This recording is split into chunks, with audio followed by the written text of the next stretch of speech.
ceux qui reprennent le travail que ceux qui reprennent les études.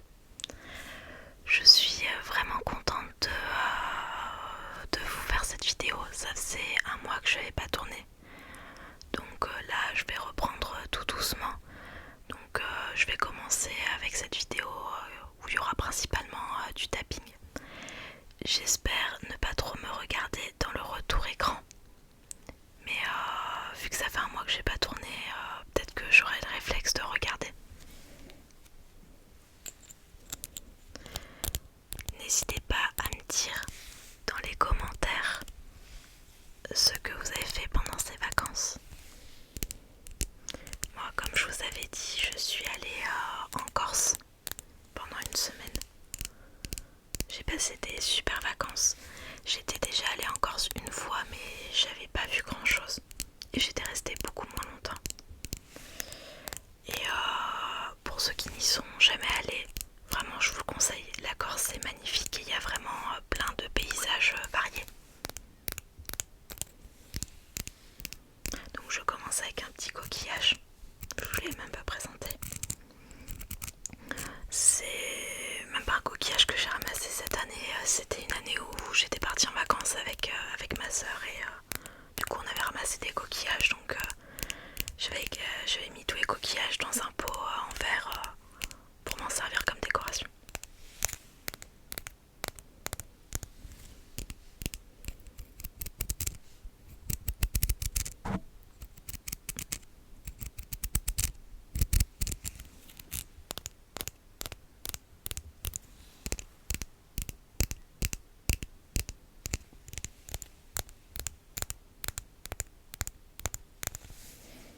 Je vais prendre autre chose qui sera peut-être mieux.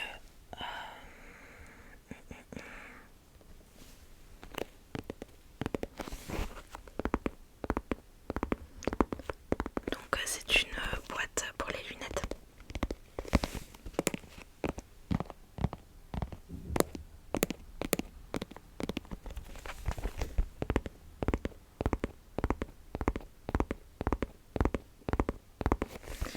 Donc du coup, quand je suis allée en Corse, le premier jour, nous sommes allés à Porto Vecchio. On a trouvé ça mignon, mais c'était pas forcément l'endroit qu'on a préféré. Par contre, pas très loin, on est allé à une plage, sa plage de Santa Giulia, que je conseille vraiment. C'est pour moi la plus belle plage qu'on ait faite. Elle était vraiment magnifique. Ensuite, le mardi, qu'est-ce qu'on avait fait? Non, c'était le lundi. On devait aller voir des cascades de Curaçao ou je sais plus, quelque chose dans ce genre. Mais on n'a pas pu y aller. Au final, c'était interdit sans accompagnateur. Donc on était vraiment dégoûtés avec mes amis. On est parti à 10. Je suis partie avec mon copain et des amis. Et du coup, comme je vous disais, on s'était interdit sans accompagnateur. Donc du coup, on est allé se baigner dans une petite rivière. Mais je peux pas vous dire le nom étant donné qu'on l'a trouvé un peu par hasard. Et ensuite, on s'est arrêté à un point de vue pour voir les aiguilles de Bavella. Je vous conseille aussi de vous arrêter, c'est vraiment magnifique, enfin, c'est une très très belle vue. Et je crois qu'il y avait une randonnée à faire là-bas. Bon, clairement, vu l'heure où on s'est arrêté, on n'avait pas le temps de la faire. Mais c'est vrai que ça pourrait être pas mal, je pense, si un jour j'y retourne, d'aller faire cette randonnée. Je pense qu'il doit y avoir des paysages vraiment magnifiques.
je sais pas le nom de la plage et franchement je vous la conseille pas, il y avait des algues de partout. Mais le mercredi du coup on est allé faire de la plongée. C'était où? C'était à 20 minutes de chez nous. Je sais plus le nom. Non, je sais plus le nom. Donc je vais rien vous dire. J'éviterai de dire comme ça m'évitera de dire des bêtises. Mais pas très loin, il y avait la plage Kalanka qui était sympa comme plage. Il y avait vraiment des très grosses vagues par contre. Mais du coup entre amis c'était plutôt sympa. Et là-bas on est resté voir le coucher de soleil. Et franchement c'était magnifique. Je pense que ouais, c'est un des meilleurs souvenirs de ce séjour. À Propriano, c'est à Propriano qu'on a fait de la plongée. Ensuite, le jeudi, on a fait une rando baignade. Donc, en fait, on faisait une randonnée et sur notre trajet, il y avait plusieurs plages. Donc, on marchait, on se baignait, on marchait, on se baignait. Et c'était magnifique. On a vu vraiment aussi des très beaux paysages. Par contre, la randonnée était très longue. Il y avait 4 heures de marche. Donc faut compter le temps pour pique-niquer, pour se baigner et tout en plus. Et elle était vraiment belle. Ça je l'ai noté parce que je m'en souviens plus. J'ai marqué quoi? Oui, elle a démarré à Serra di Ferro. Donc pour ceux qui connaissent. Et la première plage c'était la plage de Cupabia qu'on a faite. Et franchement la plage était vraiment belle aussi. Mais du coup en marchant un petit peu plus, on a pu y trouver des endroits super sympas où on a pu se baigner, faire des rochers. Mais tiens, du coup je vais prendre le tuba. Je trouvais que le tuba faisait un bruit super sympa, surtout là. Vous me direz ce que vous en pensez. Et donc du coup, vu qu'on était vers les rochers, que l'eau était très claire et tout, on en a profité pour faire du masque et du tuba. Donc si vous allez en Corse et que vous savez que vous allez voir des belles plages, vraiment, je vous conseille vraiment de prendre un masque et un tuba. Après vous pouvez prendre les masques Décathlon, à ce qui paraît c'est pas trop mal si on veut rester à la surface de l'eau. Mais sinon, masque et tuba c'est vraiment bien. Enfin, j'ai vu pas mal de choses. Rien qu'à la plage Santa Giulia, j'ai vu des sols dans le sable. Mais vraiment proche de moi, enfin vraiment à mes pieds quoi. Enfin du coup voilà, je vous conseille vraiment de prendre masque et tuba si vous partez en Corse et que vous faites des belles plages parce que l'eau est vraiment claire. C'est vraiment agréable d'en faire là-bas. Moi c'était la première fois finalement que j'en faisais parce que c'est vrai que en règle générale quand je pars à la mer, déjà je pars plus facilement en montagne ou proche de rivière qu'à la mer. Et du coup l'eau elle est plutôt trouble, enfin elle est pas forcément bien claire et en Corse l'eau est vraiment claire. Donc du coup oui on a vu des belles plages à cette randonnée.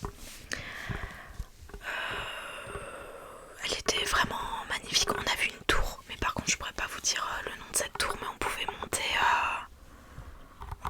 en haut et avoir un joli point de vue. C'est sympa comme bruit aussi. Et autant vous dire que du coup en rentrant de cette randonnée on a bien dormi après.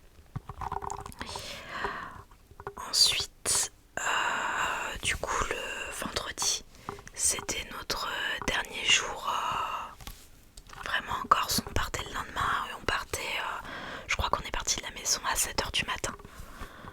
Donc du coup le vendredi on s'est dit qu'on allait rester plutôt tranquille. Déjà parce que fallait faire le ménage aussi des voitures parce qu'on a loué des voitures là-bas. Et on est parti en avion.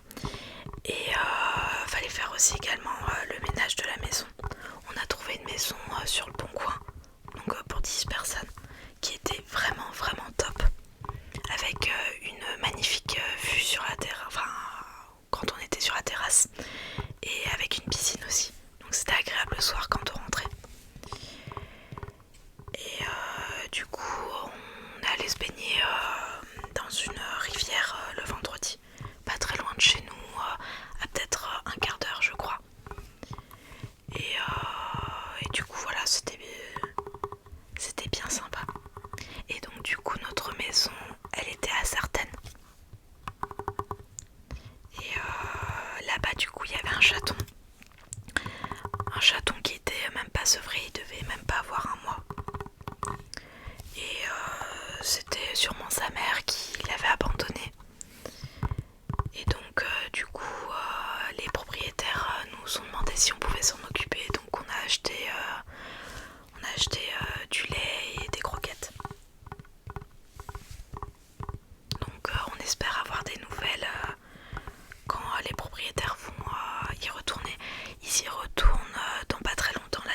une semaine, on peut vraiment pas tout faire. Et je pense que l'idéal, c'est déjà de partir à moins. Honnêtement, 10, on s'est bien amusé, mais c'est quand même compliqué de satisfaire tout le monde. Et puis au moins quand on est moins, on peut plus facilement prendre des petits logements par-ci par-là en Corse. Et donc du coup bouger un peu plus. Parce que là on essayait quand même de faire maximum 1h30 de route à chaque fois. Parce que sinon ça fait trop long. Et puis c'était tout le temps les mêmes personnes qui conduisaient. Étant donné que il y avait... donc du coup on était à 2 voitures vu qu'on était 10. Et donc il y avait 2 conducteurs. Et étant donné qu'il n'y avait que eux qui étaient assurés sur les voitures, du coup on était obligé de les faire tout le temps conduire. Donc on pouvait pas non plus leur demander de faire je ne sais combien de temps de route. Surtout qu'il aurait fallu le faire à l'aller et au retour. Mais du coup c'est une certitude, j'y retournerai. Mais sûrement à moins, et peut-être que déjà on avait quand même bien planifié notre séjour. Mais déjà il y a certains endroits où je pense que je retournerai parce que on n'a pas pu faire tout ce qu'on voulait. Rien que Bonifacio, j'avoue j'aurais voulu en voir un petit peu plus. Et pareil pour les aiguilles de pavé là, franchement la randonnée elle devait être mais vraiment magnifique. Mais après on sait qu'il y a plein d'endroits où on n'a pas pu aller parce que c'était trop loin, qui était tout aussi beau. Je vais changer de déclencheur.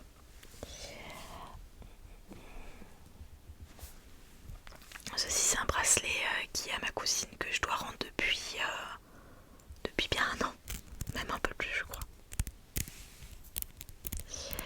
Donc du coup voilà pour la Corse. Ensuite je devais aller à Paris. Finalement ça s'est pas fait, je devais aller chez la copine, non chez la sœur de mon copain plutôt. Étant donné qu'elle devait partir en vacances, on devait garder son chat. Et finalement elle n'est pas partie en vacances. Donc on est plutôt resté chez nous. Donc effectivement j'aurais pu tourner des vidéos. Mais j'ai préféré me reposer. Et surtout essayer de réfléchir à ce que je voulais faire par la suite. Parce que là ça fait quelques mois que je ne travaille plus. Et là il est temps que je trouve quelque chose. À la base je voulais faire une formation qui malheureusement n'est pas faisable maintenant. Il n'y a pas de session en fait. Je pensais qu'il y aurait une session en septembre et pour l'instant il n'y a pas de session et on n'a pas pu me dire quand est-ce qu'il y en aurait une. Donc j'attends de voir, soit je pense essayer une autre formation, soit je vais faire un boulot qui m'intéresse pas forcément mais qui me permettra quand même de travailler le temps que la formation que je veux faire à la base soit faisable. Donc je vais voir.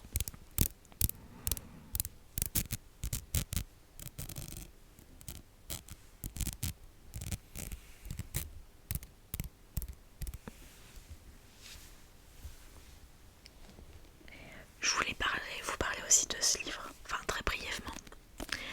J'ai commencé ce livre, rien peut tout changer. C'est Atomic Habits en anglais. Il était en rupture de stock pendant plusieurs mois et quand j'ai vu que sur Amazon il était disponible, j'ai pas hésité, je l'ai acheté tout de suite. J'en ai entendu beaucoup de bien. Pour vraiment vous résumer, c'est faire des petites choses au quotidien pour qu'elles deviennent une habitude et qui peuvent avoir un impact sur votre vie. Pour vraiment vous résumer grossièrement.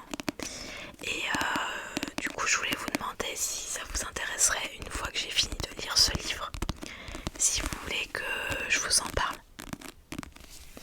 Parce qu'il est vraiment top pour l'instant du peu que j'ai lu. Il est vraiment bien. J'ai lu, j'en suis à quelle page? J'en suis à la page 68. Et il y a combien de pages? Il y en a un peu moins de 350. Là je vois 331. Mais bon après il y a table des matières. Donc si ça vous intéresse, m'intéresse, n'hésitez pas à me le dire. J'essaierai de vous en parler tout en vous laissant quand même matière à le lire de vous-même. Mais pour l'instant, il me plaît vraiment bien. Donc, si vous voulez, je vais vous mettre le résumé. Là, si ça peut vous intéresser. Je sais pas si vous allez pouvoir lire. Et du coup, comme je vous disais, là, je suis en train de réfléchir un peu à ce que je vais faire un peu de ma vie. Et du coup, le fait de commencer ce livre, j'ai trouvé que c'était pas mal parce qu'il y avait également des exercices à faire. Donc, par exemple, c'était quoi le premier exercice? Qui était pas trop mal d'ailleurs. Je ne sais plus. Je ne sais plus, mais là, le dernier que j'ai fait, c'est du coup le deuxième exercice. C'est savoir qui on est. Donc écrire sur un papier nos qualités comme nos défauts, ce que nous sommes en fait. Et ce qu'on aimerait être. Et c'est vrai que je trouve ça intéressant parce que en gros il nous dit d'incarner qui nous voudrions être. Mais je vous en parle pas plus parce que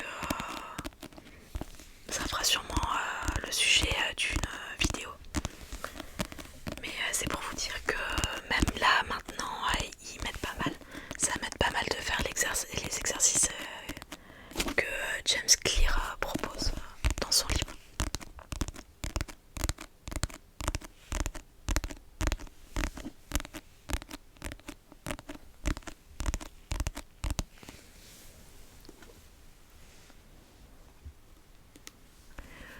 Je vous ai pris la crème solaire qu'il a fallu qu'on achète en Corse parce qu'on n'en avait pas assez.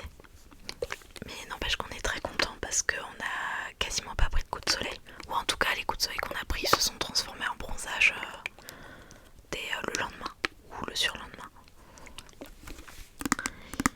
Mais cette crème solaire s'est vidée, enfin s'est vidée pas complètement mais a bien coulé dans le sac de mon copain. Il était très ravi.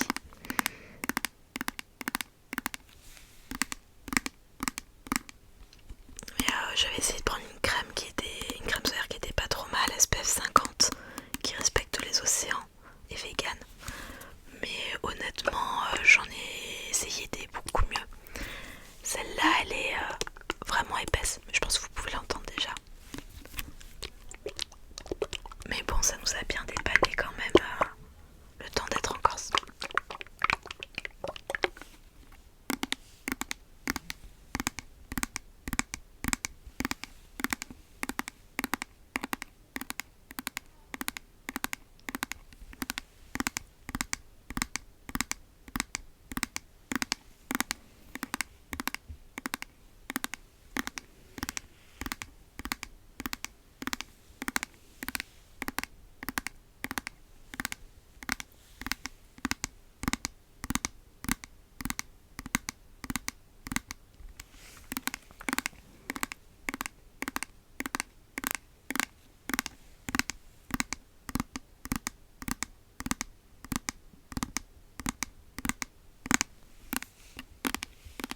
plaisir